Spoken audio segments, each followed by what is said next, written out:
بسم الله الرحمن الرحيم. الحمد لله رب العالمين، والصلاة والسلام على رسول الله صلى الله عليه وسلم وبعد. Tunaendelea na darasa zetu katika mwezi mtukufu wa Ramadhan. Bado tuko katika nguzo ya pili miongoni mwa nguzo za funga, ambayo kuwa ni kujizuia na yale yanaondosha funga.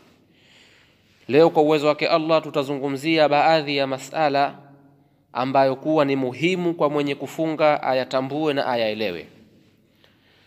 Masala ya kwanza katika ile maana ya funga, katika ile maana ya funga, kujizuia kule, katika kidhibiti hichi yanatoka yale ambayo kuwa mtu hawezi kujizuia, jambo ambalo kuwa halikuwa katika uwezo wake, katika kile ambacho kuwa kinaweza kikaingia katika tumbo lake bila ya kukusudia, kama lau akiingia nzi katika tumbo au katika koo yake, au vumbi likafika mpaka tumboni, au damu bila ya kukusudia. Fahadha maafun, haya yanasameheka katika sheria, wala hayaondoshi funga, kwa ajili ya kuifanyia kazi msingi wa kifiqhi kwamba jambo lolote litakapofinyika, likawa finyu, basi linapata wasa, linapewa upana katika sheria. Pia kauli ya Allah, wama ja'ala alaykum fi dini min haraji, Allah hakujalia kwenu katika hii dini kuwa ni kuna uzito ndani yake. Masala ya pili kinachozingatiwa katika kujizuia na kufungua ni kuchomoza kwa alfajiri, ama kuingia kwa alfajiri na kuzama kwa jua, kwa nasi ya kitabu cha Allah, aya tuliyosoma katika darasa zilizopita, wakulu washrabu hatta yatabayyana lakumul khaytu al-abyadhu min al-khayti al-aswadi min al-fajr thumma atimmu siyama ila al-layli. Tumefahamiana?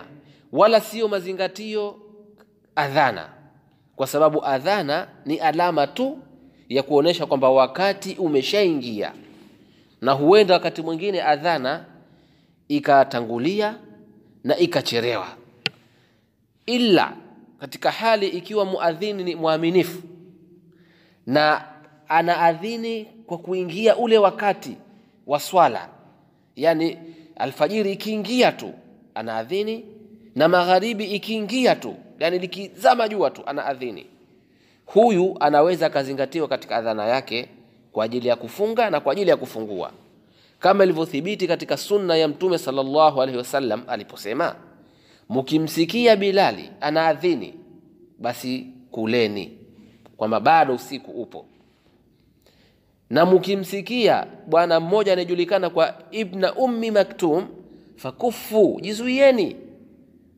Na katika baadhi ya riwaya imekuja ziada kwamba wakana Ibn Ummi Maktum, na alikuwa huyu Ibn Ummi Maktum rajulan a'ma, ni mtu kipofu, la yuadhinu, hadhini hatta yakula lahu an-nasu asbahta, paka watu wamwambie bwana we, asubuhi imeshaingia tayari, alfajiri imeshaingia, ndio anaadhini. Kwa hivyo mkimsikia Bilali anaadhini kuleni, mkimsikia Ibn Ummi Maktum anaadhini jizuieni. Kwa hivyo unaweza wewe ukaendelea na kula ikiwa muadhini ni muaminifu, au unajua ule wakati wa adhan wa alfajiri mathalan unaingia saa mathalan ikifika 11 kamili ndio alfajiri inaingia pale. Kwa hivyo wewe unaweza kula mpaka dakika 59. Tumefahamiana vizuri? Kwa hivyo al-ibra, mazingatio ni kwa kuingia alfajiri na kuzama kwa jua, wala sio adhana. Allahumma ikiwa muadhini ni muaminifu, anaweza kategemewa katika funga, kujizuia na kufungua. Tunamwomba Allah tuelimishe tusiyoyajua na atujalie kufanya kazi tunayo yajua. Wassalamu alaikum wa rahmatullahi wa barakatuh.